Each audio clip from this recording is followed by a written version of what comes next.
Hi friends, welcome to the वन टू टेक्टिव। तो फ्रेंड्स, आप में से कई लोग इंटेल से इतना ज़्यादा फैमिलियर है बट AMD के प्रोसेसर से इतना ज़्यादा फैमिलियर नहीं है।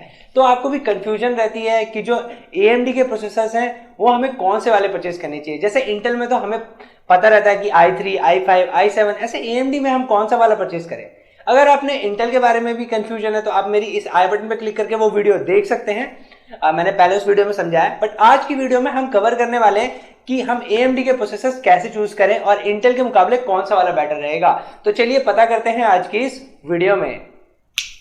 तो फ्रेंड्स, जैसा कि AMD के प्रोसेसर्स हैं वो भी 3 पार्ट्स में डिवाइडेड है। जैसे कि उनका एथेलॉन सीरीज है, APU सीरीज है और उनकी FX सीरीज है। और FX सीरीज का एक लेटेस्ट वर्जन भी आया है, हम सब लोगों को पता ही है, वो Ryzen प्रोसेसर्स हैं। तो फ्रेंड्स, फर्स्ट ऑफ ऑल मैं बात करूंगा APUs के बारे में। अभी मैं वैसे तो एथेलॉन के बारे में बात करना चाहिए बट मैं आपको लेटर ऑन बताऊंगा मैंने ऐसा क्यों किया। तो फर्स्ट ऑफ ऑल बात करते हैं APUs के बारे में। तो APUs असल में क्या है, AMD के एक्सेलरेटेड प्रोसेसिंग यूनिट है। उन्हें ऐसा इसलिए कहा गया है क्योंकि फ्रेंड्स वो कॉम्बिनेशन है CPU और GPU का, और इसीलिए उन्हें कहते हैं एक्सेलरेटेड प्रोसेसिंग यूनिट। तो आप नॉर्मली देखते होंगे जैसे आप एक इंटेल का प्रोसेसर परचेज करते हैं और अलग से एक डेडिकेटेड ग्राफिक कार्ड परचेज करते हैं गेम्स को प्ले करने के लिए। अब यहां पर AMD ने क्या करा है, इसके अंदर ही iGPU दिया हुआ है, यानी इंटीग्रेटेड ग्राफिक प्रोसेसिंग यूनिट। यानी जो ग्राफिक कार्ड आप एक्सटर्नली परचेज करते हैं वो इस प्रोसेसर के अंदर ऑलरेडी है और काफी पावरफुल है। जैसे कि इंटेल के SD ग्राफिक्स है, उनसे काफी पावरफुल ग्राफिक कार्ड है, उससे आप नॉर्मली अपने गेम्स को आराम से प्ले कर सकते हैं जो लेटेस्ट से लेटेस्ट है। तो फ्रेंड्स, जो APU है इसमें आप कैसे देखेंगे कि ये जो AMD के ग्राफिक कार्ड है उनसे कितना ज्यादा पावरफुल है या फिर NVIDIA से कितना पावरफुल है। तो फ्रेंड्स, इसे कैलकुलेट करने का एक तरीका है। जैसे कि फ्रेंड्स, एक नॉर्मल एग्जांपल ले लेते हैं AMD के APU क्या A10 7850 के प्रोसेसर का। तो फ्रेंड्स, इस प्रोसेसर में 12 कोर्स है। अब सारे के सारे 12 कोर्स तो CPU के हैं नहीं, उसमें से 4 कोर CPU के हैं और 8 कोर GPU के हैं। तो ये 8 जो कोर GPU के हैं, इसका एक कोर इक्वल्स करता है 64 स्टीम प्रोसेसर्स के बराबर। और अगर आप 64 को मल्टीप्लाई करेंगे 8 से तो वहां पर आएगा 512 स्टीम प्रोसेसर्स। ऐसे ही अगर AMD के आप 7700K में देखेंगे A10, उसमें 10 कोर प्रोसेसर है, वो उसमें 4 CPU कोर्स हैं और 6 GPU के कोर्स हैं। 6 को आप मल्टीप्लाई करेंगे 64 से तो वहां पर 384 स्टीम प्रोसेसर्स आएंगे। अब आप ऐसे देख सकते हैं कि आपका जो ग्राफिक कार्ड है वो, आपका जो इनबिल्ट ग्राफिक कार्ड है वो कितना ज्यादा पावरफुल है और ग्राफिक कार्ड्स के मुकाबले। तो ये एक तरीका है उसे देखने का। तो फ्रेंड्स, अब नेक्स्ट ऑफ ऑल आपके दिमाग में सवाल आ रहा होगा, इसमें तो वाओ इंटीग्रेटेड ग्राफिक्स है पहले से ही, अब मैं अपनी गेम्स को हाई रेजोल्यूशन मैक्स सेटिंग पे खेल पाऊंगा। फ्रेंड्स, ऐसा नहीं है। इसके ग्राफिक्स इतने भी पावरफुल नहीं है कि आप 60 FPS पे हाई रेजोल्यूशन में प्ले कर सकें, बट ये इतना आपको कैपेबिलिटी देता है कि जो लेटेस्ट से लेटेस्ट गेम आ रही है उसे आप एटलीस्ट प्ले कर सकते हैं मीडियम सेटिंग्स पे। अब हमें इससे ज्यादा क्या चाहिए, हम गेम्स को एंजॉय कर पा रहे हैं लो बजट पे बिना किसी ग्राफिक कार्ड के। तो ये एक बहुत अच्छा ऑप्शन होता है। और यहीं पे आप अगर आप इसकी एक और काबिलियत है, इसमें एक और फंक्शन है कि अगर आप अपग्रेड करना ही चाहते हैं लेटर ऑन तो ये क्रॉस फायर भी करता है, यानी प्रोसेसर क्रॉस फायर करता है AMD के ग्राफिक कार्ड के साथ। बट फ्रेंड्स, यहाँ पे कुछ लिमिटेशंस है, ये कुछ लिमिटेड ग्राफिक कार्ड के साथ ही करते हैं। जैसे कि इंटीग्रेटेड इनके R7 ग्राफिक्स है तो ये सिर्फ क्रॉस फायर कर सकता है AMD के R7 250 या 250X से, और या फिर 260X से भी काफी हद तक ये क्रॉस फायर कर लेता है। उससे आप अपनी जो ग्राफिक की परफॉर्मेंस है वो लेटर ऑन इन फ्यूचर बढ़ा सकते हैं।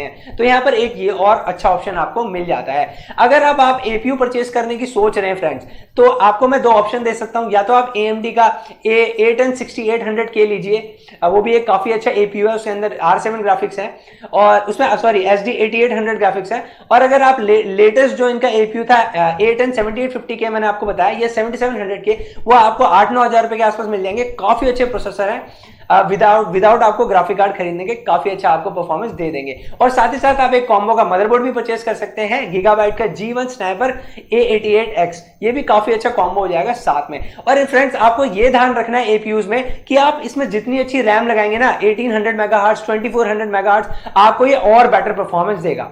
तो फ्रेंड्स, यहां पर मैंने कवर करा APUs। नेक्स्ट ओवर चलते हैं, जैसे कि मैंने कहा था आपसे एथेलॉन सीरीज के बारे में। तो फ्रेंड्स, जैसा कि आपने इंटेल में देखा होगा उनकी पेंटियम सीरीज है। तो फ्रेंड्स, जैसे 3285 प्रोसेसर था, काफी अच्छा एक ड्यूअल कोर प्रोसेसर था और वो अच्छा ओवरक्लॉक भी हो सकता था। और जो इंटेल के i3 प्रोसेसर थे 7th जनरेशन के 7100, तो ऐसी एथेलॉन सीरीज के जो ये प्रोसेसर हैं ये आप कंपेयर कर सकते हैं इंटेल के पेंटियम सीरीज से। ये वेरी करते हैं बीच में, इंटेल i3 और पेंटियम प्रोसेसर के बीच में। तो आपको काफी अच्छी परफॉर्मेंस परफॉर्मेंस दे देंगे लो बजट पे। अब यहाँ पे बात आती है फ्रेंड्स बजट की। जो एथलॉन सीरीज है वो बहुत अच्छे क्वाड कोर प्रोसेसर्स हैं, बट उनके अंदर इंटीग्रेटेड ग्राफिक्स नहीं है। वो भी सेम एपीयू के वाले ही मदरबोर्ड पे चलते हैं FM2 प्लस पे, बट उनके अंदर इंटीग्रेटेड ग्राफिक्स नहीं है, ट्रू क्वाड कोर प्रोसेसर्स हैं। और उनकी ये कैपेबिलिटी है कि वो ओवरक्लॉक हो सकते हैं बहुत अच्छा 4.2 गीगाहर्ट्ज तक। उनकी बेस फ्रीक्वेंसी भी बहुत अच्छी है। उनमें भी आप काफी अच्छे उस वाले पे उस कंडीशन में आप यूज कर सकते हैं एक्सटर्नल ग्राफिक कार्ड्स।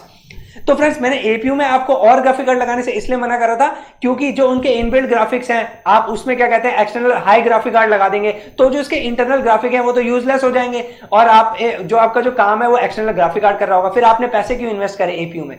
तो फ्रेंड्स एपीयू उनके लिए ही बना हुआ है, ग्राफिक कार्ड उनके लिए बना है प्रोसेसर। जो लोग ग्राफिक कार्ड में पैसा इन्वेस्ट नहीं करना चाहते हैं उनके लिए काफी अच्छा ऑप्शन है। और जो ग्राफिक कार्ड खरीदना चाहते हैं एक्सटर्नली हाई एंड तो वो AMD के एथलॉन सीरीज के साथ जा सकते हैं। ये बहुत अच्छे क्वाड कोर प्रोसेसर हैं। ये पेंटियम प्रोसेसर से इंटेल के आपको काफी अच्छी परफॉर्मेंस देंगी। जैसे कि आप जा सकते हैं एथलॉन का X4 860 प्रोसेसर के साथ, वो आपको 7,000 रुपए में मिल जाता है और बहुत अच्छी परफॉर्मेंस देगा पेंटियम इंटेल के पेंटियम प्रोसेसर और i3 प्रोसेसर से एक लो बजट पे, क्योंकि इंटेल के जो प्रोसेसर है वो काफी प्राइसी हैं इस प्राइस पॉइंट पे। तो नेक्स्ट ऑफ ऑल बात करते हैं दोस्तों हाई एंड प्रोसेसर्स के बारे में जो कि है AMD की FX series. Friends FX series में आ जाती है FX 8350 या फिर आ जाता है आपका FX 6300 6 कोर प्रोसेसर। तो फ्रेंड ये प्रोसेसर बने heavy load multitasking editing creativity के लिए। तो फ्रेंड जो काफी सारे काम करते हैं मल्टीटास्किंग का और बहुत सारे वेब ब्राउजर एक साथ खोलते हैं और काफी सारी गेम्स भी प्ले करते हैं एकदम बैकग्राउंड में, तो उनके लिए ये प्रोसेसर बना हुआ है। ये प्रोसेसर प्राइस पॉइंट के हिसाब से काफी अच्छे हैं इस वक्त पे। अब फ्रेंड्स आप लोग सोच रहे होंगे कि रेजन लॉन्च हो चुका है और अब हम FX सीरीज क्यों खरीदें, जबकि FX सीरीज के जो टेम्परेचर था यानी हीटिंग टेम्परेचर बहुत ज्यादा था क्योंकि वो पुरानी सीरीज थी और काफी टाइम से AMD ने अपनी नई सीरीज लॉन्च नहीं करी थी फ्रेंड्स। बट मैं आपको बताना चाहूंगा कि इस वक्त पे जो रेजन प्रोसेसर है वो काफी हाई प्राइस पॉइंट पे 18,000 20,000 FX 6300 सॉरी जो आपका रेजन 1600X है वो भी 20,000 रुपए के आसपास है इंडिया में। तो जिन लोगों के पास इतना बजट नहीं है वो AMD के FX सीरीज परचेस करेंगे। FX 8350 ऑक्टा कोर प्रोसेसर है जो कि, और उसके साथ एक हाई एंड ग्राफिक कार्ड लगाएंगे RX 480 जैसा, तो आपको बहुत ज्यादा परफॉर्मेंस मिलेगी इंस्टेड ऑफ उतना ज्यादा पैसा खर्च करें रेजन पे। और आप साथ ही साथ काफी अच्छा जो रैम है वो भी लगा सकते हैं FX सीरीज में। और इसका जो मदरबोर्ड है वो चलता है AM3 प्लस पे। तो यहाँ पे फ्रेंड्स जो APUs हैं वो चलते हैं FM2 प्लस सॉकेट पे, उनका अलग मदरबोर्ड होता है। और जो आपके FX सीरीज के प्रोसेसर हैं वो अलग मदरबोर्ड पे चलते हैं, वो है AM3 प्लस पे। तो फ्रेंड्स मेन चीज है प्राइस पॉइंट का ही। वैसे तो FX सीरीज भी बहुत अच्छे प्रोसेसर है, बस उनके थोड़ी सी जो हीटिंग टेम्परेचर है वो ज्यादा है और परफॉर्मेंस बहुत अच्छी है। तो अब फ्रेंड्स जो नया बिल्ड करना चाहते हैं उनके पास ज्यादा मनी है तो आप लोग परचेस कर सकते हैं रेजन प्रोसेसर। एटलीस्ट आप रेजन का 1500X परचेस करेंगे तो वो स्वीट स्पॉट है और आपको लगभग 12 या 15,000 रुपए के आसपास मिल जाएगा। और वो नए सॉकेट पे चलते हैं AMD के AM4 सॉकेट्स पे जो कि अभी लेटेस्ट आए हैं। तो फ्रेंड्स मैं होप करता हूं आपको जितनी भी कंफ्यूजन थी इसके बारे में अब सॉल्व होगी। अब यहां पर मैं आपको कह सकता हूं कि जो AMD के एथलॉन सीरीज है वो i3 और पेंटियम के बराबर है, और जो i5 है इंटेल के उनको आप कंपेयर कर सकते हैं AMD के APU से A10 सीरीज प्रोसेसर से, और जो AMD के FX सीरीज है उनको आप कंपेयर कर सकते हैं इंटेल के i7 प्रोसेसर से। तो मोटा मोटा हिसाब ऐसे आप लगा सकते हैं। तो चलिए मैं होप करता हूं आपको ये वीडियो अच्छी लगी होगी। अगर अच्छी लगी तो फ्रेंड्स लाइक कीजिए, नहीं अच्छी लगी तो डिसलाइक कीजिए, और अगर आपने अभी तक चैनल को सब्सक्राइब नहीं करा तो प्लीज वो सब्सक्राइब बटन दबा लीजिए। मैं मिलता हूं आपसे ऐसे किसी अगली वीडियो में।